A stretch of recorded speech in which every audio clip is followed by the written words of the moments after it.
Somewhere right now, a guy with a pressure washer and a used van is genuinely making six figures a year. And somewhere else, right now, another guy with the exact same van, the exact same equipment, and the exact same Instagram page is bleeding cash every single month and doesn't understand why. Both of them think they're in the same business. They're not. And by the end of this video, you'll understand the one decision that splits those two outcomes. Because mobile car detailing might be the most deceptively simple business we've ever covered on this channel. And that's exactly what makes it dangerous. Here's the fantasy first, because you already believe it and I want you to feel it fully. All you need is a van and a few $100s of supplies. You show up at someone's house, spend 3 hours making their car look brand new, they pay you $150 to $300 in cash or through an app, and you drive to the next job. No rent, no landlord, no employees to manage, just you, a bucket, and pure profit. It's the cleanest, most romantic version of be your own boss that exists in the physical business world. And unlike most business fantasies we debunk on this channel, this one isn't even lying to you. That part's actually true, which is exactly why it's so easy to walk straight into the trap hiding right behind it. Okay, that's the fantasy. Now, here's the real cost side, and I want you to remember just one number from this section. At the lean, scrappy end, you can genuinely start mobile detailing for under $2,000. A pressure washer, a polisher, a shop vac, some chemicals, and a van you already own. Full-time solo operators in their first year are pulling in real net income in the range of $50,000 to $90,000, climbing toward $80,000 to $140,000 by year 2. Margins run 60% to 80% because you've stripped out the two most expensive line items in almost every other business we've covered on this channel: rent and employees. If you've been looking for the one number that captures why this business seduces people, it's this: 60% to 80% margins on a business you can start for less than the cost of a used motorcycle. That's the number. Hold on to it because it's about to explain both the appeal and the trap. Here's what nobody shows you. That beautiful math only survives as long as you stay small on purpose. And almost nobody stays small on purpose. The moment a detailer tastes that first good month, the instinct kicks in. Scale it, get a second van, build an app, hire a crew, turn the side hustle into an actual company. And this is exactly where the story splits in two. Because scaling this business doesn't scale the margins, it inverts them. Here's the part that should really stop you.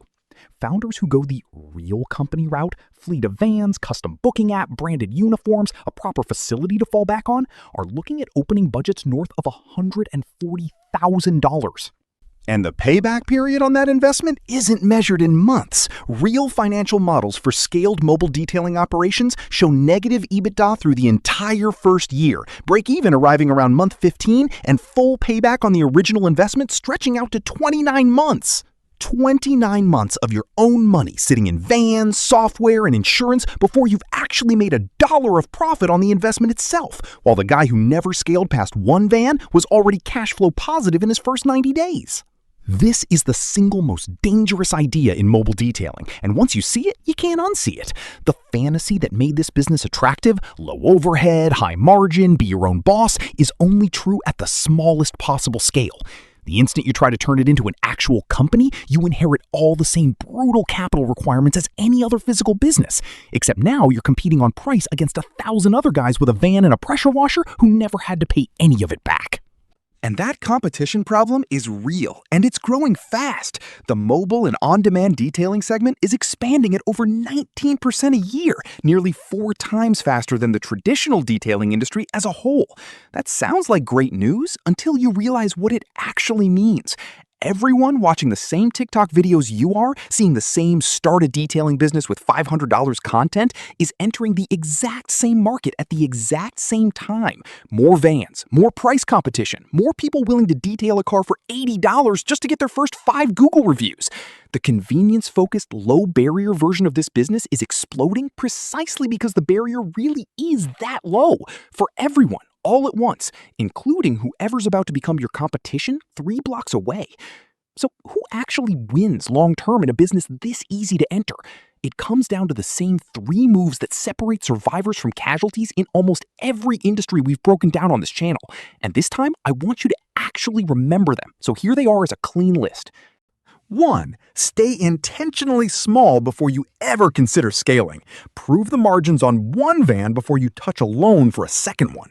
2. Build recurring revenue instead of one-off jobs. Subscription maintenance plans and fleet contracts are what separate a 5-figure side hustle from the operators pulling in $70,000 a month, because repeat, predictable customers are worth more than any single detail job ever will be.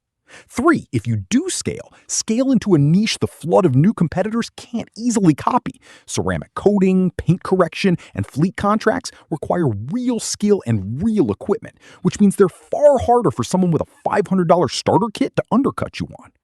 So, is there a future in owning a mobile detailing business?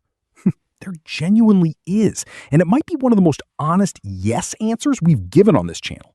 But the future doesn't belong to whoever buys the most vans fastest. It belongs to whoever resists the urge to turn a beautifully simple, high-margin solo business into an over-leveraged small company competing on price with everyone else who had the same idea this year.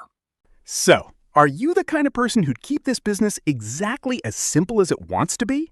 Or the kind who'd immediately try to turn one profitable van into 5 and quietly inherit 2 years of negative cash flow along the way? Those are 2 completely different businesses wearing the same wetsuit and the same microfiber towels, and only one of them is actually as easy as the video that got you interested in the first place. If you remember nothing else from this video, remember it in this order.